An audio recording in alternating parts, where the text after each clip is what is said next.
Messieurs, mesdames, bonsoir et bonne rupture du jeûne. Tout d'abord, les couleurs du ciel avec les services de la météorologie nationale. Des tendances orageuses sont prévues en cours de nuit sur la région de Gouré et sur le nord Ader. Présentation, Ousmane Bawa. Chers téléspectateurs, bonsoir. Une fois de plus, ravi de vous retrouver pour cette page météo du jour.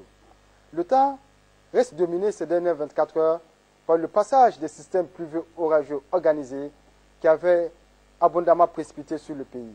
Ainsi, il a été enregistré entre hier et ce matin 58 mm à Kony, 25 mm à Tawa, 48 mm à Tillabéri et 10 mm à Niamey. Dans l'après-midi, suite à ces importantes quantités de pluie enregistrées, une atmosphère pratiquement stable est observée sur le pays. Néanmoins, des cellules orageuses ont fait leur apparition par endroits sur le pays.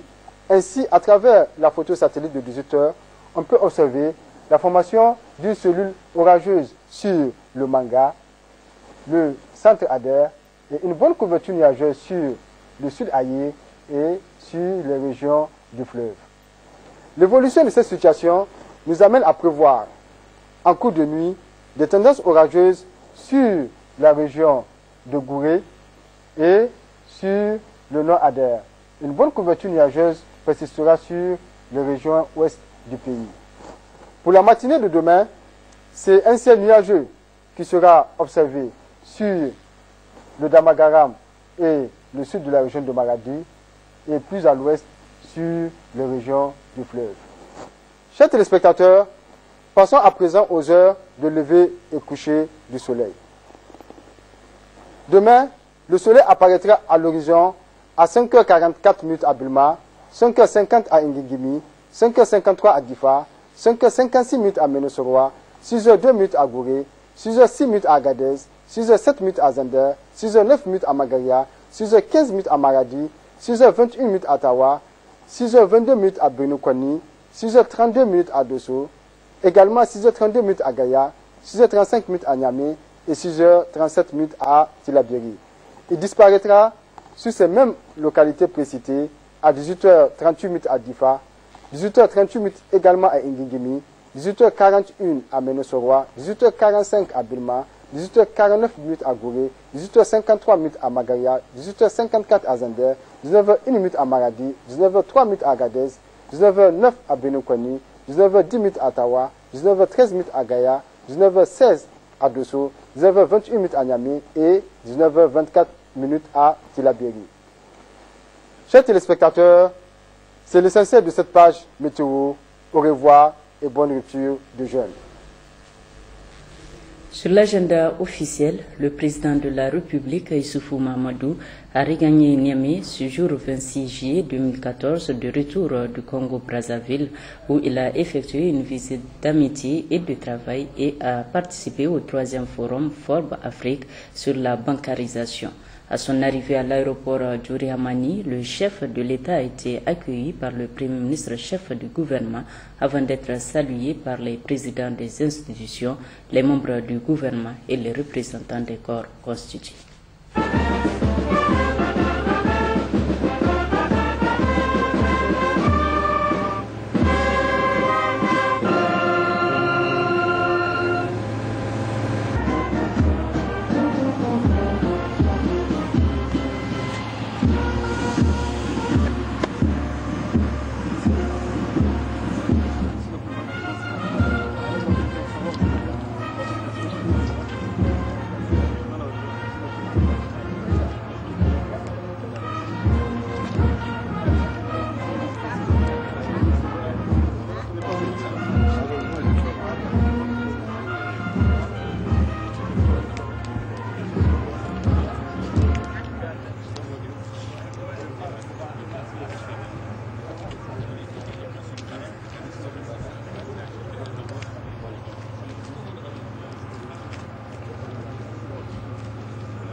Pendant son séjour dans la capitale congolaise, le président de la République a eu plusieurs entretiens avec ses homologues du Congo, de la Guinée-Conakry, avec l'ancien président de la République française, Nicolas Sarkozy, et l'ancien maire d'Atlanta, André Yang. Le s'est par ailleurs prêté aux questions de Christine Ocret, journaliste et écrivain du magazine Forbes Afrique. Tahirou Hassan, Bourika Albadja. Dans le cadre de la visite effectuée dans la capitale congolaise, le président de la République, chef de l'État, son Excellence M. Issoufou Mahamadou, a eu une série d'entretiens avec des personnalités. C'est ainsi que les deux chefs d'État du Niger et du Congo ont eu un tête-à-tête dans la matinée du vendredi 25 juillet 2014 au palais présidentiel. Les relations nigéro-congolaises étaient au centre de leur entretien. Je dois commencer par remercier mon frère et ami d'avoir bien voulu m'inviter à venir à Brazzaville pour participer à un forum sur la bancarisation. Et j'ai mis à profit cette visite pour échanger avec lui sur un certain nombre de problèmes, notamment les questions de sécurité qui se posent aux pays africains. Et j'ai félicité le président pour ses efforts de médiation en Centrafrique, qui connaît la situation que l'on sait. Je l'ai félicité pour avoir pu obtenir cet accord entre les différentes parties en conflit en Centrafrique, et j'espère que tous les acteurs qui se sont engagés à signer cet accord-là contribueront à mettre en œuvre les mesures envisagées. Je sais que c'est très difficile et le président a pu avec son expérience, rapprocher les différents points de vue. Et donc je ne peux que l'en féliciter et penser que la suite permettra de ramener la paix et la sécurité en Centrafrique. Au-delà de la Centrafrique, on a échangé aussi sur la situation d'autres pays, sur la situation dans les pays du Sahel qui sont exposés aux menaces que l'on sait, la menace djihadiste, la menace des organisations criminelles. Et là aussi, le président a des idées sur les solutions qu'on pourrait mettre en place pour sécuriser cette région de l'Afrique. Et ces idées, nous allons pouvoir les exploiter très prochainement en rapport en concertation avec les autres chefs d'État du continent. Monsieur le Président, vous venez d'évoquer la tenue cet après-midi du forum Forbes Afrique qui aura entre autres thèmes la bancarisation pour le financement des grands projets en Afrique. Quelles sont vos attentes quant à la tenue de ce forum-là? Oui, le thème du forum est un thème extrêmement important. Vous savez que l'Afrique connaît aujourd'hui des taux de croissance très importants. On a depuis 10 ans des taux de croissance supérieurs à 5%. Mais paradoxalement, le système financier reste fragile et la croissance en Afrique et surtout le fait d'investissements directs étrangers, c'est-à-dire c'est des investissements qui sont financés par l'épargne extérieure. Or, le système bancaire a pour objectif de mobiliser l'épargne et de la mettre à disposition des agents économiques. Malheureusement, l'Afrique est sous-bancarisée et donc à l'occasion de ce forum-là, nous allons réfléchir ensemble sur les solutions qui puissent permettre de créer les conditions de développement bancaire en Afrique afin que les banques puissent mobiliser les ressources et les mettre à la disposition des agents économiques. Mais si je prends l'exemple d'un pays comme le Niger, ou de manière générale l'exemple de l'espace de l'UEMOA, nous pensons que le principal obstacle au développement des banques, c'est d'abord la pauvreté. Parce que les banques ont pour mission de mobiliser l'épargne. Or, les pauvres n'épargnent pas, malheureusement. Donc, il va falloir, parmi les solutions, voir comment faire reculer la pauvreté et comment mettre en place une classe moyenne qui puisse avoir suffisamment de revenus pour subvenir à ses besoins de base et qui puisse épargner. Et en ce moment-là, les banques peuvent collecter cette épargne et la mettre à disposition des agents économiques. Son Excellence, Monsieur le Président de la République congolaise, vous venez d'avoir un tête-à-tête avec votre homologue du Niger. Que peut-on dire des relations nigéro-congolaises? Oui, la seule présence ici de mon frère et ami, le président Issoufou, nous pouvons dire que ces relations sont excellentes. Nous suivons les efforts qui déploient dans cette partie difficile l'Afrique pour maîtriser la situation au Niger et assurer la paix et la sécurité dans un contexte difficile et promouvoir le développement. Il y a des signes qui sont perceptibles d'ici, qu'au Niger, malgré les difficultés, il y a un nouveau départ. Nous nous félicitons donc de cet état de choses. Nous sommes heureux d'avoir le président avec nous ici et nous allons ensemble travailler pour que, malgré les difficultés, l'Afrique se relève. Il y a de bons signes qui nous viennent du Niger, malgré la situation difficile, un environnement que vous connaissez. Mais nous avons bon espoir. Les relations entre nos deux peuples, nos deux États sont excellentes, comme elles le sont entre mon frère et ami, le président Issoufou et moi-même. Et donc, nous sommes optimistes. Issoufou Mahamadou a ensuite eu un tête-à-tête avec Alpha Condé de la Guinée-Conakry. Vous savez, le président Alpha Condé et moi, nous sommes des vieux amis. Et à l'occasion de notre visite ici à Brazzaville pour participer au forum sur la bancarisation en Afrique, nous avons échangé non seulement sur cette question, mais également sur les relations bilatérales entre la Guinée et le Niger. Et également, nous avons échangé sur un certain nombre de questions relatives à l'intégration, sur également les problèmes de sécurité. Et il se trouve qu'avec le président Alpha, nous avons une identité de vue sur l'ensemble de ces questions. L'ancien président français Nicolas Sarkozy et l'ancien maire d'Atlanta et 14e ambassadeur américain aux Nations Unies Andrew Young ont été reçus en audience par le chef de l'État. Nous reviendrons sur les autres aspects de cette visite dans nos prochaines éditions. Le Premier ministre Brigitte Raffini a procédé cet après-midi à l'installation des membres du comité national chargé du fichier électoral biométrique.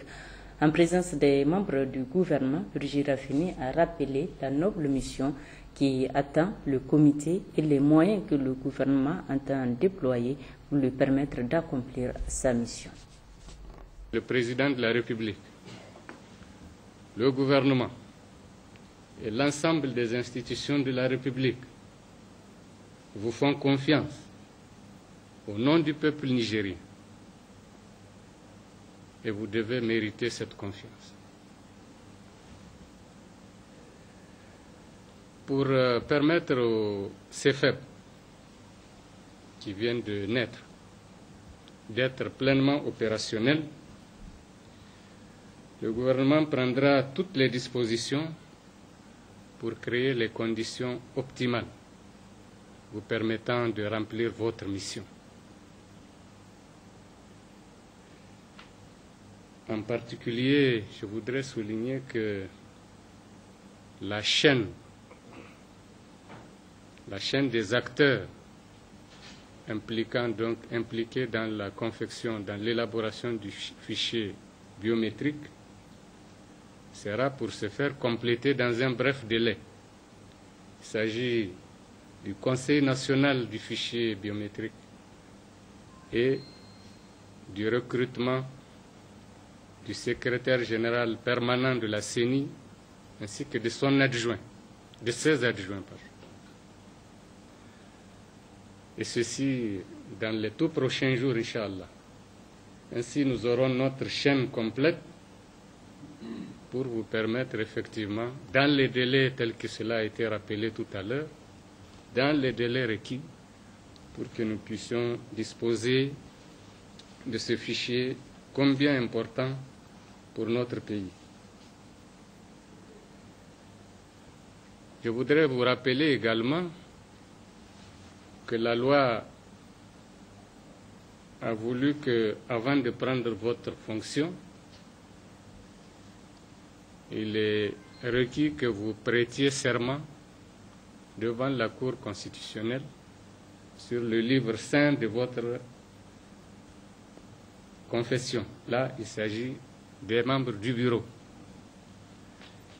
Donc, tant que les membres du bureau n'ont pas prêté serment,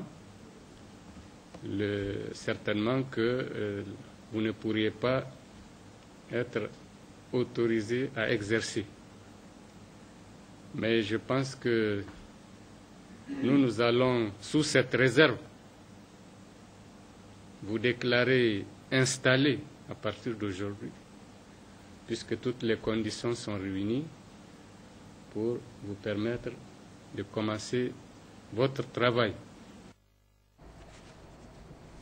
Du 20 au 22 juillet 2014 s'est tenue à Windhoek, la capitale namibienne, la 8e conférence des premières dames d'Afrique sur le cancer du col, le cancer du sein et de la prostate en Afrique. Tel est le thème au centre de cette réunion d'envergure internationale dont l'objectif est de permettre une prise de conscience collective face aux défis que représente cette terrible maladie et réfléchir sur les voies et moyens permettant son éradication en Afrique.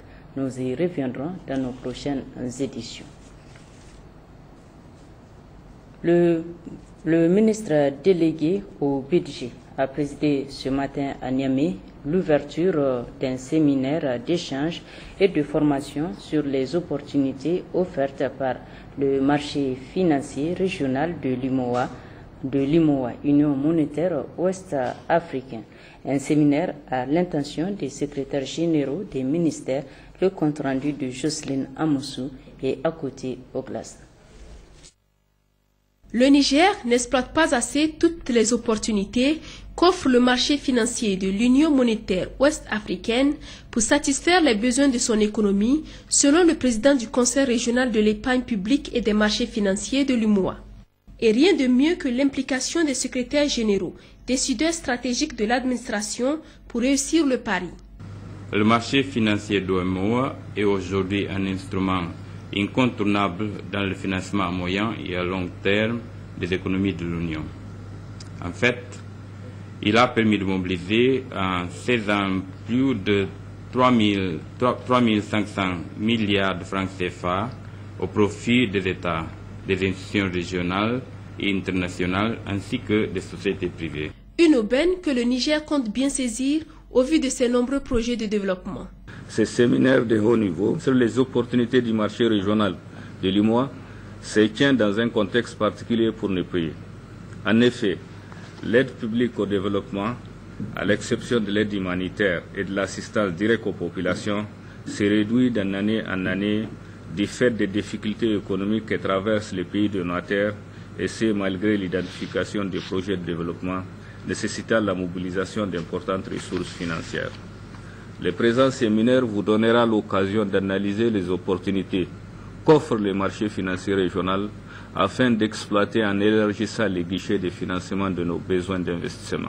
Au cours de ce séminaire, les participants vont s'imprégner, entre autres, de la procédure générale d'agrément des acteurs et d'émission de titres sur le marché financier régional de l'UMOA. Le comité consultatif du commissariat à l'organisation du Hajj et de la Umrah, Koho, a tenu ce jour à l'immeuble ex-vétérane sa 3e réunion entrant dans le cadre des préparatifs de l'édition du Hajj 2014. L'organisation du départ des pèlerins et le déroulement du Hajj en Terre Sainte étaient au centre de la présente réunion. Seni Soumaïla Ibrahim, Seni Soumaïla et Abdoulaye Hamidou. Les préparatifs de l'édition 2014 du Hajj tirent vers la fin. Les étapes de la répartition du quota, l'édition des passeports, l'inscription des pèlerins et le choix des transporteurs aériens sont franchis. Place à l'organisation du départ des pèlerins et le déroulement du Hajj en Terre Sainte.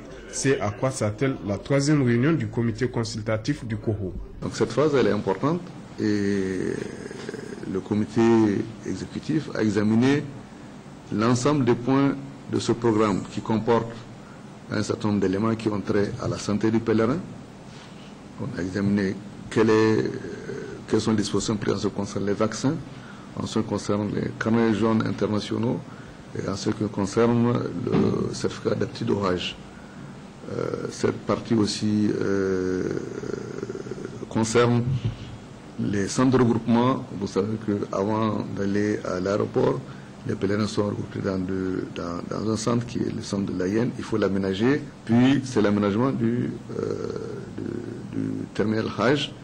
Pendant que le COHO apporte les derniers réglages dans les préparatifs du Hajj 2014, une certaine critique l'accuse d'avoir menti sur les autorités saoudiennes par rapport à la mise en application de certaines mesures nouvelles dans l'organisation du Hajj. Le commissaire persiste et signe qu'il est bien le cas. Les informations que le COHO a données sont des informations sûres et certaines, qui sont basées sur des documents officiels de l'Arabie Saoudite. Les autres informations, nous on ne sait pas d'où elles viennent. Mais ce qui est sûr, c'est que ce sont des dispositions que l'Arabie Saoudite entend prendre pour cette année pour organiser le Hajj de manière assez transparente, mais dans l'intérêt des pèlerins. Parce que toutes les mesures édictées, quand on regarde très bien, c'est dans l'intérêt des pèlerins. Cette dernière étape organisationnelle du Hajj 2014 est la plus importante aux yeux du COHO, qui place la présente édition sous l'égide de la réduction de la souffrance des pèlerins. Remise hier après-midi dans l'enceinte de la Voix du Sahel des prix aux lauréats de la Moussabaka 2014. Sur les 255 élèves inscrits à ce concours de lecture et de mémorisation du Saint-Coran, 12 ont été primés. La cérémonie de récompense s'est déroulée en présence du directeur général de l'ORTN et ses collaborateurs et le directeur général de l'IFTIC. Récit Jouari Isiaka.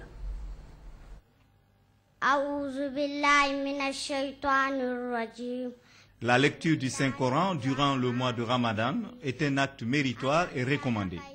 L'Office des radiodiffusions et télévisions du Niger, ORTN, organise depuis 28 ans ce concours de lecture et de mémorisation du Saint-Coran, appelé communément Moussabaka. Ceci pour participer à la valorisation de la lecture du Saint-Coran. Cette initiative louable rentre dans le cadre des objectifs que l'ORTN s'est assigné. Mesdames et messieurs, le concours de lecture et de mémorisation du Saint-Coran que nous organisons chaque mois de Ramadan correspond à l'une des missions assignées à l'ORTN en tant qu'organisme public de radiodiffusion, l'éducation des masses. En association avec les imams, nous avons voulu ainsi contribuer à faire avancer l'enseignement coranique qui a toujours cimenté notre communauté et forgé notre identité, un islam de paix, de pardon, de tolérance et de partage, un islam positif. Pour ce concours de lecture et de mémorisation du Saint-Coran, 4 prix sont attribués. Le grand prix concerne la lecture et la mémorisation du Coran entier. Le deuxième prix, la lecture et la mémorisation de la moitié du Coran. Le troisième et le quatrième prix concernent le quart et des vies du Saint-Coran. À chaque prix sont primés 3 candidats. Cette année 2014, le Grand Prix Moussabaka de l'ORTN, dénommé Prix Cheikh Omar Ismaël, est remporté par Haruna Mohamed Hassan dans la catégorie lecture et mémorisation du Saint-Coran en entier. Il a eu droit à 1 million de francs CFA offert par le président de la République, un terrain de 600 mètres carrés, des Corans et plusieurs autres cadeaux. Les autres primés s'en sortent également avec plusieurs cadeaux de la part de la Ligue islamique, de Sahelcom et d'autres bonnes volontés. Suite à l'appel lancé par les plus hautes autorités du pays pour des prières collectives, les fidèles musulmans de la communauté urbaine de Difa se sont mobilisés ce matin pour implorer Dieu le Tout-Puissant afin qu'il descende sa miséricorde sur notre pays. Détail, Ben Youssouf Abdelaziz, Harouna Sanda. On prépare à cette cérémonie de prière collective les autorités administratives, municipales et coutumières de la commune de Difa, fervents leaders religieux, imams des grandes mosquées et plusieurs autres croyants musulmans ont répondu présents à l'appel lancé par le gouvernement de notre pays pour implorer Dieu, le clément, le miséricordieux, pour qu'il descende sa bénédiction, garantir la paix, la sécurité et la stabilité et que la campagne hivernale en cours demeure satisfaisante à la grande satisfaction du monde rural. Pour soutenir cet appel du gouvernement et se conformer à cette heureuse initiative, plusieurs fidèles de la commune de Difa se sont mobilisés pour implorer Dieu en ce mois béni de Ramadan pour la cohésion sociale et nous garantir un hivernage fécond à tous les niveaux. Dans la région de Difa, cette campagne hivernale s'annonce inquiétante pour nos agro-pasteurs car plusieurs villages agricoles n'ont pas encore semé dû au retard causé par la campagne hivernale en cours. Changement climatique oblige, mais priez Dieu le Tout-Puissant Allah pour qu'il nous accorde sa bénédiction est l'objet de la présente cérémonie de prière collective à laquelle on prépare le préfet du département de Difa, Inousso Saoulan, le maire de la commune urbaine de Difa et l'honorable chef de canton de la Komandou. À l'instar des autres régions du pays, l'on a également célébré à Tillabéri la fête de Laylatul Qadr ou la nuit du destin. Le gouverneur de la région s'est rendu dans plusieurs mosquées pour apporter ses encouragements aux fidèles musulmans. Zakari Maman, Amadou Ibrahim. Ils étaient nombreux, les fidèles musulmans, hommes, femmes, grands et petits, à se retrouver dans les différentes mosquées de Tillabéri pour ainsi répondre au rendez-vous annuel de Laylatul Qadr ou la nuit du destin, une nuit d'une importance capitale au cours de laquelle le Saint-Coran a été révélé au prophète de l'islam. Prêches, lecture du Saint-Coran et prières sont exécutées toute cette nuit en vue de donner à cette mémorable nuit toute sa signification et tout son sens. Le gouverneur de la région, Assimiou Diabri, en compagnie du deuxième vice-président du conseil régional, Soumaïla Nyandé, du secrétaire général adjoint de la région, Arimani Mamadou, du préfet du département du Tillabéri, Sadou Mourou, et du maire de la commune urbaine de Tillabéri, Omar Kaboué, se sont retrouvés aux côtés des autres musulmans pour cette nuit de Laylatul Qadr. De la mosquée de Gandetche à celle de Bagdad, en passant par la mosquée de Zongo et de Kabia, où ils se sont rendus, ils ont trouvé les fidèles venus en grand nombre pour commémorer cette nuit par les lectures du Saint-Coran, des prêches et prières. Une façon pour ces derniers de signifier toute la grandeur de cette nuit de Laylatul Qadr. Occasion également pour le gouverneur de la région Assimiou Diabri, ses collaborateurs et les autres fidèles ensemble de prononcer une fatia.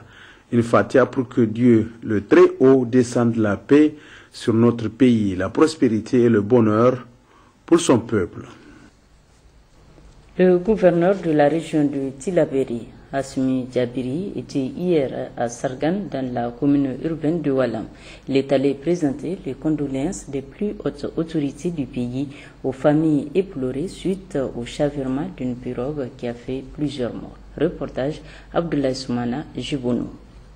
Ce mercredi 23 juillet 2014, aux environs de 11 h le matin, une pirogue transportant 8 personnes de retour précisément des champs a chaviré, faisant malheureusement 5 morts, dont 2 femmes et 3 hommes.